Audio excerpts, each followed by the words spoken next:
Mike's Little Brother by P.G. Wodehouse. These things happened in New York, which is the capital of the land of unexpectedness, which, like Shakespeare's divinity, shapes our ends, rough-hew them how we will. The fool of the family, sent there in despair to add one more to his list of failures, returns home at the end of 3 years, a confirmed victim to elephantitis of the income. His brother, with the bulging forehead and the college education, falls, protesting, into the $18 a week class. Anything may happen in New York. Michael Burke and his brother Tim had journeyed from Skibbereen to the land where the dollar bills grow on trees, without any definite idea what they were going to do when they arrived there, and New York had handled such promising material in its best manner. Michael it had given to the ranks of the police. Tim it had spirited away. Utterly and absolutely he had vanished. Michael had left Ellis Island while Tim was still there. "And divil a sign," said he, swinging his club sadly, "have I seen of me little brother from that day on." We were patrolling Merlin Street on the east side together, one night when he first told me the story. I was the smallest of all possible reporters on the Manhattan Daily Chronicle at the time, and my most important duty was to cover the Windle Market police station, which is within a stone's throw of Merlin Street. It was there that I had met Michael, and when matters were quiet at the station, I would accompany him on his beat, and we would talk of many things, but principally of his little brother Tim. As the days went on, I must have heard the story 50 times. In the telling it sometimes varied, according to Michael's mood. Sometimes it would be long and unrestrainedly pathetic. At other times it would have all the brevity of an official report. But it always ended in the same way. "And divil a sign," Mike would say, "have I seen of me little brother from that time on." My imagination got to work on the thing. I liked Michael, and the contrast between his words and his granite, expressionless face appealed to me. It was not long before I began to build up in my mind's eye a picture of the vanished Tim. Each night some remark of Mike's would add another touch to the portrait. Why I got the idea that Tim was delicate, I do not know. I suppose it came from Mike's insistence on the epithet little. At any rate, Tim to me was a slightly built boy, curly-haired, blue-eyed and pale, not unlike little Lord Fauntleroy grown up. Sometimes he had a cough. There were nights in the hot weather when Mike would be despondent. A New York summer night does not encourage optimism. Tim was dead. He was sure of it. He had made inquiries and had found that a Timothy Burke, released from Ellis Island at about that time, had found employment helping to construct the subway. This Timothy Burke, working in compressed air encasement under the water, had taken that horrible form of paralysis known as the bends, and had died. "They spelt the name different," said Mike. "There was an O to it, which there isn't to Burke, but it's me little brother for all that." And from this conviction he was not to be shaken for a whole fortnight, till one evening the skies were torn by a thunderstorm, and for the space of 2 hours New York became a shower bath. And with the cool spell that followed, Mike's optimism came back to him. It was in the fall that the great thing happened. I am bound to say that by that time I had become as hopeless of setting eyes on Tim in the flesh as ever Mike in his gloomiest moments had been. The better I became acquainted with New York, the more was I impressed with the vastness of the place and the impossibility of finding a man who has disappeared in such a jungle of humanity. New York is not like London. There is no one spot in it which everyone must visit. In London, it has well been said, if you want a man, you may go to Charing Cross and wait. You may have to wait a long time, but sooner or later he will come. New York has no Charing Cross. My heart was sore for Mike, sorest when he was the most cheerful and talked of the great times he and Tim would have together when they met. It hurt me to hear him talk. Tim was dead. I knew it. And then one night we found him, without the slightest difficulty. It was as if fate, conscience-stricken, had resolved that there should be no chance of our overlooking him. For he came to us heralded by the loudest shouts I had ever heard from human throat. Mike and I were walking slowly up Merlin Street, Mike deep in an anecdote of his little brother's childhood, when suddenly from around the corner in Blake Street there came to us the first of those giant yells. Instantly Mike's mind got back from the interesting past to the equally interesting present. His jaw protruded. He gripped his club more tightly. The yells suggested murder. We rounded the corner at a brisk gallop. My feelings, when we came in sight and found that it was not a murder, were mixed. As a citizen, I was relieved. As a reporter, I'm afraid I was a little disappointed. Things had been quiet at Windle Market of late, and there is no doubt that a murder gives a gifted young reporter anxious to display his powers to an editor who has always shown a touch of scepticism concerning them, a distinct chance. I replaced my notebook in my pocket with a sigh of resignation. The thing was not even a hold-up. Indeed, at first sight it looked more like a convivial meeting of old friends than anything else. There were two men on the sidewalk. One, short and stout and wearing a derby hat, was engaging in executing a sort of shuffling dance. The other, a gigantic red-haired man, was standing and snapping his fingers. He was bareheaded. There were the ruins of a tall hat on the ground beside him. Apparently, in the exuberance of the moment, he had thrown it down and jumped on it. The stout man was the first to catch sight of us. He paused in his dance and screamed a few words joyfully in German. The other, with another mammoth shout, wheeled round. The light fell on his face. It was a generously planned face. Nature seemed to have started out with the idea of making two faces, and then to have decided to use all the material for one. A vast jaw was its principal feature. This was surmounted by a grin that must have measured many inches. Curiously enough, the man reminded me instantly of someone I knew quite well, though at the moment I could not name him. Mike had no such uncertainty. With a yell that rivaled the loudest of those we had heard in Merlin Street, he stopped dead, then sprang forward again. "Timmy!" he roared. "Me little brother?" "Mike," howled the man. "Saints above us, it's me, darling Mickey." They met in a hug like two wrestlers while I stood respectfully on the outskirts, rapidly removing from its place in my portrait gallery that touching Lord Fauntleroy picture of Mike's little brother, which I had been at such pains for the last 6 months to paint, varnish and frame at my own expense. It was a pretty picture, considered simply as a work of art, but I felt that it was not a good likeness. Meanwhile, the brothers had disentangled themselves and were bringing their life histories up to date. "Little did I think," said Tim admiringly, "to see me, darling Mickey, a cop, in a fine blue uniform and all. It's you that look the handsome boy, Mickey. Who'd have thought of me, Mickey, a cop? Praise the day. And I've been looking for you, Timmy, every blessed minute since they separated us at the island. Young Mr. Man here," he indicated me with a wave of the hand, "he'll tell you that's the truth.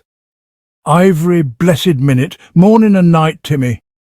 Divil a wink of sleep have I had for 18 months the way I've been looking for you. I thought you were dead. Timmy, me boy. Young Mr. Man here, he'll tell you that's the truth. Where have you been? What have you been doing?" "Sure, I've been making me fortune, Mickey boy, like I said I would. First thing after leaving the island, I gets a job as a barkeep, setting up the drinks and throwing out the drunks. And one day in blows Dan Magee. Red Dan McGee, the same which lived across the way in Skibbereen. He blows in and calls for a Würzburger. "Dan," says I, handing him the beer and a push in the chest simultaneous. "Wurra," says he. "It's Timmy Burke or his ghost." And says Dan he's made money the time he's been living here, and he's a hotel in a town out west, and I'm to go with him and help him, for 'tis too large for him to look after alone. Off I go. And it's a fine large hotel with the folks jostling one another in the doorways the way they're eager to get in, and now Dan's back to Ireland, laving myself in charge, drawing good money. And I'm in New York for a week's holiday for rest and me health. At this point in the conversation, the first jarring note was struck. The little German, who had been hopping round in an agitated manner, evidently anxious to obtain a hearing, burst into speech. He spoke rapidly and gutturally in his native language. The brothers inspected him with grave disapproval. "Oh, go on," said Mike. "Talk English." The flood of speech continued unchecked. I stepped forward. "I'm a poor German scholar, but I was able to pick up the main drift of the harangue." "He's making a complaint," I said. "What's he got to complain about?" said Mike. The German was now addressing himself directly to me. Something seemed to have told him that I was his link with the representative of the law. Having persuaded him to reduce his speed, I was enabled to follow him more closely. "It's about your brother," I said. "About Timmy? He says that your brother assaulted him." Righteous indignation on the part of Tim. "And it's myself," he said, pained, "that did nothing of the kind. I just gave him one little shake, so as he'd hardly feel it, to stop him when he was trying to run. He says you forced him to dance." "And wasn't I just trying to teach the little man to dance an Irish jig?" demanded Tim warmly. "Anyhow," I said, "he wants to make a complaint at the station." A look of deep thought and care settled on Mike's face. In the excitement of the reunion, this aspect of the affair had escaped him for the moment. He had sunk the policeman in the brother. He began to look as if he would be compelled to reverse the process. I pleaded in my best German. I was eloquent, lucid and moving, but without effect. The complainant was obdurate. His feelings had been wounded, and nothing would satisfy him but a general adjournment to the police station. "I'm sorry," I said to Mike. "I can't persuade him. He's set on it." There was an awkward pause. Mike looked at Tim. Tim looked at Mike. I lit a cigarette. The German gesticulated. "Timmy," said Mike ruefully, "it's pinching you. I'll have to be after." There was another pause. "Will you be coming along, Timmy boy?" said Mike. His little brother was obviously struggling with his feelings. He looked from Mike to the ground and back again at Mike. His twiddling fingers betokened agitation of mind. He grinned furtively at intervals. Then he unbosomed himself. "Mickey," he said solemnly, "this is the way you 'tis. If you ask out of me as a brother, I'll go as quiet as Mary's lamb. But I tell you," he proceeded with pathos, "it cuts me to the heart. Wasn't I looking to end me evening with the father and mother of a fight with some fool of a cop who'd give me all the fight I wanted? Faith, I haven't so much as slapped a man since I left Red Dan's hotel in Wisteria. I tell you, Mickey boy, it's hard. But if you ask out of me as a brother, I'll do it. But it's hard. Bad days to you small sawn-off, for spoiling a man's pleasure," he concluded, eyeing the little German reproachfully. "Which way do we go, Mickey boy?" And then Michael rose to the situation like a hero. He sank his private feelings in order to give his little brother pleasure. Tim was the type of Irishman to whom a fight at any hour of the day is meat and drink, regardless of the identity of his opponent. He would have fought his dearest friend for pure love of the thing. But Mike was differently constituted. He was something of a sentimentalist, and a fight with his brother was by no means necessary to his happiness. But he did not hesitate. "Timmy," he said, handing me his club, "you shan't have your pleasure spoiled. You shan't come quiet. I'd take shame to presume on your kind heart. Young Mr. Man here can see fair, and I'll just be the plain cop and give you all the fight you need." "Mickey boy," said Tim, deeply moved, "you're a jewel."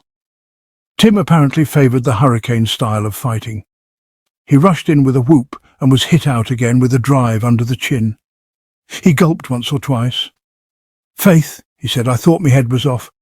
You've a fine strong left, Mickey boy." "You want to watch for it coming up sudden when you swing," said Mike. "You never would trouble about your guard, Timmy," he went on, more in sorrow than in anger. "If I told you once about it in the old day, I told you 1,000 times." They circled warily round one another, sparring for an opening. "I had ut from Dan McGee," said Tim conversationally, parrying a left hook, "that little Kate Malone is married this 8 months." "She is," said Mike, interested, swinging with his right and missing. "Who's the boy?" "Larry." Tim broke off to rush in and try a double lead and a right to the body. Mike scored the first knockdown with an uppercut. "O'Brien," concluded Tim from the ground, feeling his jaw cautiously. "Larry O'Brien. You don't say. Have you had enough, Timmy boy?" "I should like more," said Tim wistfully, "if ut isn't incommoding you, Mickey." "Sure, no," said Mike heartily. "Take all you want." Thank you, Mickey boy. And look out for me left that comes up when we're in fighting, said Mike with brotherly solicitude. I'll remember it. Ready, Mickey? Sure. Round 2 began. Murphy's dead, said Tim. Mike sidestepped. Which Murphy? He asked. Old Jack Murphy, said Tim, landing heavily on his brother's left ear. Old Jack Murphy, who had the duck farm? That's the man. He died of falling downstairs in the dark and breaking his neck. Poor old Jack, said Mike, sorrowfully hammering Tim's ribs. All flesh is as grass, said Tim philosophically, as he went down for the second time. It was in the middle of the 3rd round that the end came. It was the briskest of the 3, and for the first minute I thought that Tim would recover the ground he had lost in the opening stages. Twice he staggered Mike with right swings, but his fatal passion for imparting news undid him. In the excitement of telling the story of the love affairs of a certain Andy Regan, as related to him by Dan McGee, he had the misfortune to leave exposed that portion of the anatomy known as the solar plexus. Mike's left shot out, and the anecdote ended in a gasp and a gurgle as the narrator sank slowly and peacefully to the ground. Mike wiped his brow and looked deprecatingly at me. You mustn't think me little brother can't fight, he said. He's a rail good boy if he wasn't so careless. Boy and man, he never would remember to keep watch over his body, the way it wouldn't get jolted by a blow. But for all I've beaten him, don't you think, young Mr. Man, as me little brother isn't a rail good fighter? He's careless, that's all. Are you feeling better, Timmy boy? Have you had enough? Thank you, Mickey, yet I'd go on, but I doubt me I can't stand. I'm rail sorry to spoil your pleasure this early, but me legs will not hold me. Lift me up, Daisy, Mickey boy, and help me to the station.